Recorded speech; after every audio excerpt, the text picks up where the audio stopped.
Never Split the Difference is easy to recommend for one reason. It gives ordinary people language they can actually use when a conversation becomes tense. This is not a calm textbook about ideal bargaining. It is a field manual from someone who learned negotiation in places where pressure, fear, status, and hidden motives mattered more than elegant logic. That is the book's biggest strength, and also the reason it needs to be read carefully. The book has become popular because it feels immediately useful, but usefulness is not the same thing as harmlessness.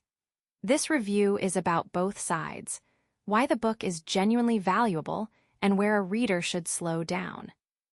The core promise is simple. Do not rush to be reasonable. First, understand the other side well enough that they feel accurately heard. From there, mirrors, labels, no-oriented questions, calibrated questions, fairness language, anchors, implementation checks, and black swans become tools for discovery. The book is at its best when it teaches you to slow down and make the other person reveal the real problem before you start solving the visible one. That is different from many negotiation books that begin with positions, concessions, or winning tactics.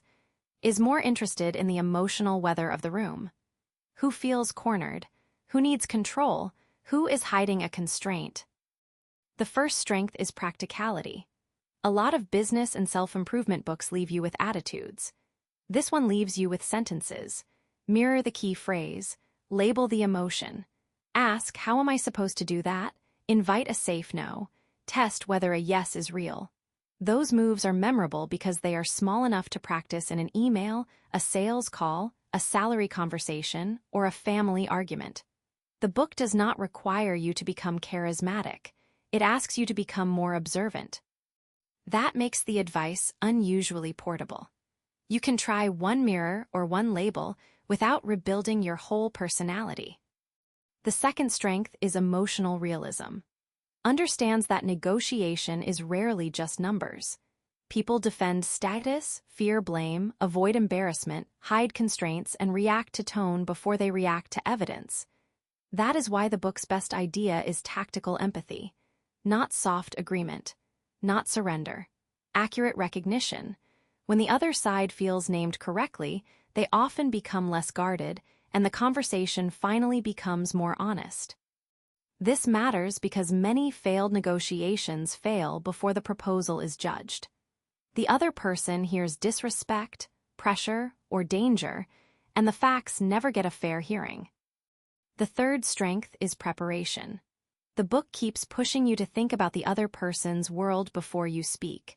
What pressure are they under? What would make your proposal hard to defend internally?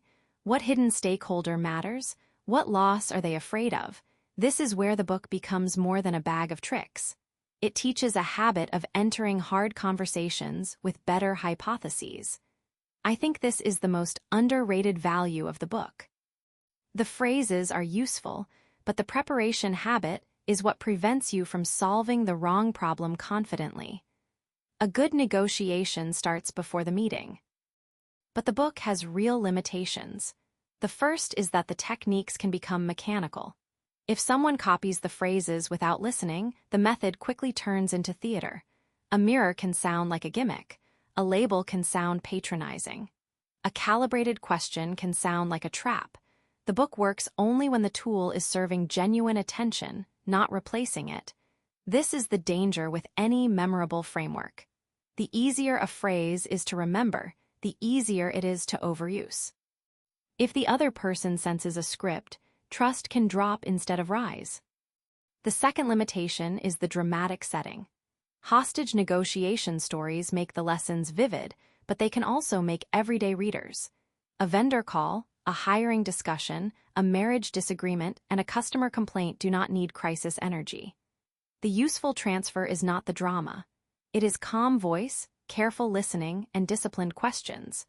Readers have to scale the intensity down. The stories are excellent teaching devices, but they can make the method feel more heroic than it should. In ordinary life, the goal is usually not to dominate the room. It is to reduce confusion and reach a workable agreement. The third limitation is ethical. The same tools that help someone feel understood can also be used to corner them. Tactical empathy can become tactical manipulation if the goal is only control.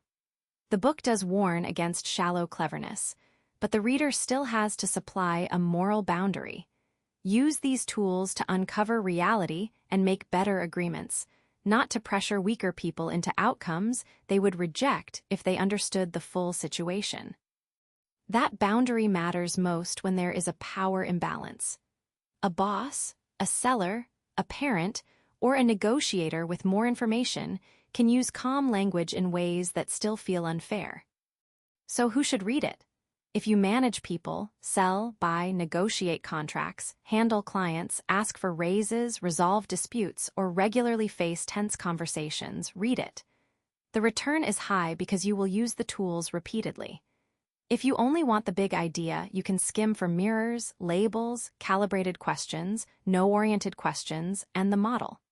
If you want academic negotiation theory, this may not be your best first book. It is also worth reading if you avoid conflict, because the book can make difficult conversations feel less mysterious. But if you mainly want kindness, therapy language, or relationship repair, read it selectively. My verdict is positive with a caution. Never Split the Difference is worth reading because it changes what you pay attention to. It moves you from winning arguments to finding hidden constraints. It makes tone, timing, autonomy, and implementation part of the negotiation, but it should not be treated as a script for controlling people. Read it as a practice manual for clearer conversations. Use it with restraint, and it becomes genuinely useful. The best reader will not memorize every technique and fire them at people. The best reader will listen longer, ask better questions, protect the other person's autonomy, and still hold a clear boundary. That is where the book earns its reputation.